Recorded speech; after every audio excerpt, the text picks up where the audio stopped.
This is Audible. Blackstone Audio presents Coptown, a Novel by Karin Slaughter. This book is read by Kathleen Early. For Billy, who started it all. There's a fearful point. November 1974. Prologue. Dawn broke over Peachtree Street. The sun razored open the downtown corridor, slicing past the construction cranes, waiting to dip into the earth and pull up skyscrapers, hotels, convention centers. Frost spiderwebbed across the parks. Fog drifted through the streets. Trees slowly straightened their spines. The wet, ripe meat of the city lurched toward the November light. The only sound was footsteps. Heavy slabs echoed between the buildings as Jimmy Lawson's police-issue boots pounded the pavement. Sweat poured from his skin. His left knee wanted to give. His body was a symphony of pain. Every muscle was a plucked piano wire. His teeth gritted like a sand block. His heart was a snare drum. The black granite Equitable Building cast a square shadow as he crossed Pryor Street. How many blocks had Jimmy gone? How many more did he have to go? Don Wesley was thrown over his shoulder like a sack of flour. Fireman's carry. Harder than it looked. Jimmy's shoulder was ablaze. His spine drilled into his tailbone. His arm trembled from the effort of keeping Don's legs clamped to his chest. The man could already be dead. He wasn't moving. His head tapped into the small of Jimmy's back as he barreled down Edgewood faster than he'd ever carried the ball down the field. He didn't know if it was Don's blood or his own sweat that was rolling down the back of his legs, pooling into his boots. He wouldn't survive this. There was no way a man could survive this. The gun had snaked around the corner. Jimmy had watched it slither past the edge of a cinder block wall. The sharp fangs of the front sights jutted up from the tip of the barrel. Raven MP-25. 6-round, detachable box, blowback action semi-auto. The classic Saturday night special. $25 on any ghetto corner. That's what his partner's life had come down to. $25. Jimmy faltered as he ran past First Atlanta Bank. His left knee almost touched the asphalt. Only adrenaline and fear saved him from falling. Quick bursts of recall kept setting off colorful fireworks in his head. Red shirt sleeve bunched up around a yellow gold wristwatch. Black gloved hand holding the white pearl grip. The rising sun had bathed the weapon's dark steel in a bluish light. It didn't seem right that something black could have a glint to it, but the gun had almost glowed. And then the finger pulled back on the trigger. Jimmy knew the workings of a gun. The .25 slide was already racked, cartridge in the chamber. The trigger spring engaged the firing pin. The firing pin hit the primer. The primer ignited the gunpowder. The bullet flew from the chamber. The casing popped out of the ejection port. Don's head exploded. Jimmy's memory did no work to raise the image. The violence was etched into his corneas. Backdropped every time he blinked. Jimmy was looking at Don, then he was looking at the gun. Then he was looking at how the side of Don's face had distorted into the color and texture of a rotten piece of fruit. Click, click. The gun had jammed. Otherwise, Jimmy wouldn't be running down the street right now. He would be face down in an alley beside Dawn. Condoms and cigarette butts and needles sticking to their skin. Gilmer Street, Cortlandt, Piedmont, 3 more blocks. His knee could hold out for 3 more blocks. Jimmy had never been on the business end of a firing gun. The flash was an explosion of starlight, millions of pin-pricked pieces of sun lighting up the dark alley. His eardrums rang with the sound. His eyes stung from the cordite. At the same time, he felt the splash against his skin, like hot water, only he knew. It was blood and bone, and pieces of flesh hitting his chest, his neck, his face. He tasted it on his tongue, crunched the bone between his teeth. Don Wesley's blood. Don Wesley's bone. He was blinded by it. When Jimmy was a kid, his mother used to make him take his sister to the pool. She was so little back then, her skinny, pale legs and arms, poking out of her tiny suit, reminded Jimmy of a baby praying mantis. In the water, he'd cup his hands together, tell her he'd caught a bug.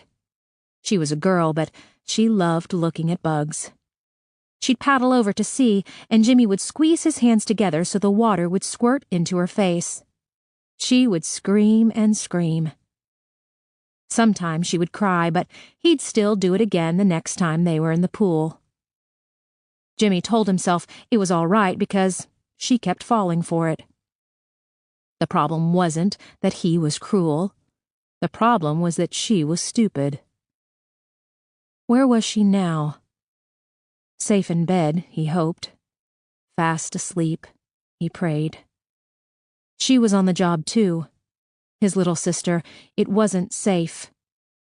Jimmy could end up carrying her through the streets one day. He could be jostling her limp body, careening around the corner, his knee brushing the blacktop as the torn ligaments clashed like cymbals. Jimmy saw a glowing sign up ahead, a white field with a red cross in the center. Grady Hospital. He wanted to weep. He wanted to fall to the ground. But his burden would not lighten. If anything, Dawn got heavier. The last 20 yards were the hardest of Jimmy's life. A group of black men were congregating under the sign. They were dressed in bright purples and greens. Their tight pants flared below the knee, showing a touch of white patent leather. Thick sideburns, pencil mustaches, gold rings on their fingers. Cadillacs parked a few feet away. The pimps were always in front of the hospital this time of morning. They smoked skinny cigars and watched the sun rise as they waited for their girls to get patched up for the morning rush hour. None of them offered to help the 2 bloody cops making their way toward the doors. They gawked. Their cigarillos stopped midair. Jimmy fell against the glass doors. Someone had forgotten to lock them. They butterflied open. His knee slewed to the side. He fell face first into the emergency waiting room. The jolt was like a bad tackle. Dawn's hip bone knifed into his chest. Jimmy felt the flex of his own ribs kissing his heart. He looked up. At least 50 pairs of eyes stared back. No one said a word. Somewhere in the bowels of the treatment area, a phone was ringing. The sound echoed through the barred doors. The Gradys. Over a decade of civil rights hadn't done shit. The waiting room was still divided. Black on one side, white on the other. Like the pimps under the sign, they all stared at Jimmy. At Don Wesley. At the river of blood flowing beneath them. Jimmy was still on top of Don. It was a lewd scene, one man on top of another, one cop on top of another. Still, Jimmy cradled his hand to Dawn's face. Not the side that was blown open, the side that still looked like his partner. "It's okay," Jimmy managed, though he knew it wasn't okay. Would never be okay. "It's all right." Dawn coughed. Jimmy's gut twisted at the sound. He'd been sure the man was dead. "Get help," he told the crowd, but it was a whisper. A begging little girl's voice that came out of his own mouth. "Somebody get help." Dawn groaned. He was trying to speak. The flesh of his cheek was gone. Jimmy could see his tongue lolling between shattered bone and teeth. "It's okay." Jimmy's voice was still a high whistle. He looked up again. No one would meet his gaze. There were no nurses, no doctors, no one was going to get help. No one was answering the damn telephone. Dawn groaned again, his tongue slacked outside of his jaw. "It's okay," Jimmy repeated, tears streaming down his face. He felt sick and dizzy. "It's gonna be okay." Dawn inhaled sharply, like he was surprised. He held the air in his lungs for a few seconds before finally letting out a low, baleful moan. Jimmy felt the sound vibrating in his chest. Dawn's breath was sour, the smell of a soul leaving the body. The color of his flesh didn't drain so much as fill like a pitcher of cold buttermilk. His lips turned an earthy, funereal blue. The fluorescent lights cut white stripes into the flat green of his irises. Jimmy felt a darkness pass through him. It gripped his throat, then slowly reached its icy fingers into his chest. He opened his mouth for air, then forced it closed for fear that Dawn's ghost would flow into him. Somewhere, the phone was still ringing. "Shit," a raspy old woman grumbled. "Doctor ain't never gonna get to me now." Day 1, Monday. Chapter 1. Maggie Lawson was upstairs in her bedroom when she heard the phone ringing in the kitchen. She checked her watch. There was nothing good about a phone ringing this early in the morning.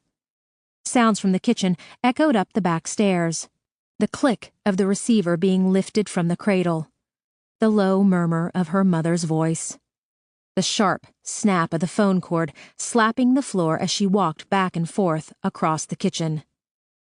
The linoleum had been worn away in staggered gray lines from the countless times Delia Lawson had paced the kitchen listening to bad news. The conversation didn't last long. Delia hung up the phone. The loud click echoed up to the rafters. Maggie knew every sound the old house made. She had spent a lifetime studying its moods. Even from her room, she could follow her mother's movements through the kitchen. The refrigerator door opening and closing, a cabinet banging shut, eggs being cracked into a bowl. Thumb flicking her Bic to light a cigarette. Maggie knew how this would go. Delia had been playing bad news blackjack for as long as Maggie could remember. She would hold for a while, but then tonight, tomorrow, or maybe even a week from now, Delia would pick a fight with Maggie, and the minute Maggie opened her mouth to respond, her mother would lay down her cards. The electric bill was past due. Her shifts at the diner had been cut. The car needed a new transmission. And here Maggie was making things worse by talking back, and for the love of God, couldn't she give her mother a break? Busted. Dealer wins. Maggie screeched the ironing board closed. She stepped carefully around folded stacks of laundry. She'd been up since 5 that morning doing the family's ironing. She was Sisyphus in a bathrobe. They all had uniforms of one kind or another. Lily wore green and blue checkered skirts and yellow button-down tops to school. Jimmy and Maggie had their dark blue pants and long-sleeved shirts from the Atlanta Police Department. Delia had her green polyester smocks from the diner, and then they all came home and changed into regular clothes, which meant that every day Maggie was washing and ironing for 8 people instead of 4. She only complained when no one could hear her. There was a scratching sound from Lily's room as she dropped the needle on a record. Maggie gritted her teeth. Tapestry. Lily played the album incessantly. Not too long ago, Maggie helped Lily get dressed for school every morning. At night, they would page through Bride's magazine and clip out pictures for their dream weddings. That was all before Lily turned 13 years old, and her life, much like Carole King's, became an everlasting vision of the ever-changing hue. She waited for Jimmy to bang on the wall and tell Lily to turn that crap off, but then she remembered her brother had picked up a night shift. Maggie looked out the window. Jimmy's car wasn't in the driveway. Unusually, the neighbor's work van was gone. She wondered if he was working the night shift too, and then she chastened herself for wondering because it was none of her business what her neighbor was doing. Now seemed as good a time as any to go down for breakfast. Maggie pulled the foam rollers from her hair as she walked down the stairs. She stopped exactly in the middle. The acoustic sweet spot. Tapestry disappeared. There were no sounds from the kitchen. If Maggie timed it right, she could sometimes grab a full minute of silence standing on the stairs. There wouldn't be another time during her day when she felt so completely alone.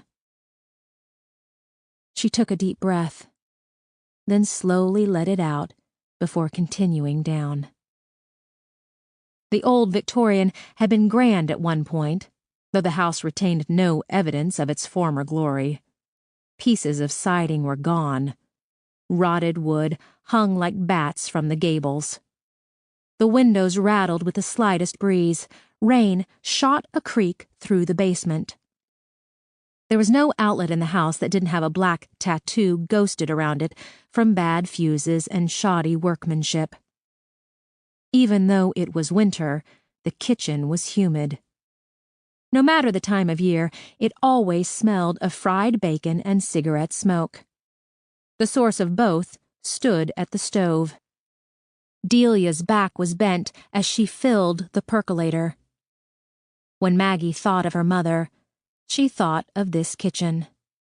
The faded avocado green appliances, the cracked yellow linoleum on the floor, the burned black ridges on the laminate countertop where her father rested his cigarettes. As usual, Delia had been up since before Maggie. No one knew what Delia did in the morning hours. Probably curse God that she'd woken up in the same house with the same problems.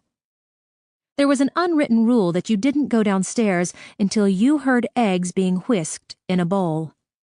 Delia always cooked a big breakfast, a holdover from her depression childhood, when breakfast might be the only meal of the day. Lily up. Delia hadn't turned around, but she knew Maggie was there. For now. Maggie made the same offer she did every morning. Can I do anything? No. Delia jabbed the bacon with a fork. Driveway's empty next door.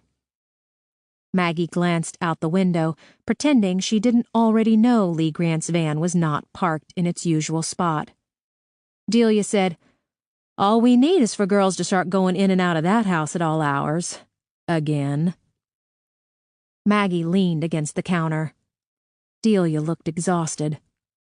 Even her stringy brown hair couldn't be bothered to stay pinned on the top of her head. They'd all been picking up extra shifts to pay for Lily to go to a private school. None of them wanted to see her bust across town to the ghetto. They had 4 more years of tuition and textbooks and uniforms before Lily graduated. Maggie wasn't sure her mother would last that long. As a child, Delia had seen her father shoot himself in the head after losing the family business. Her mother had worked herself into an early grave on a sharecropper's farm.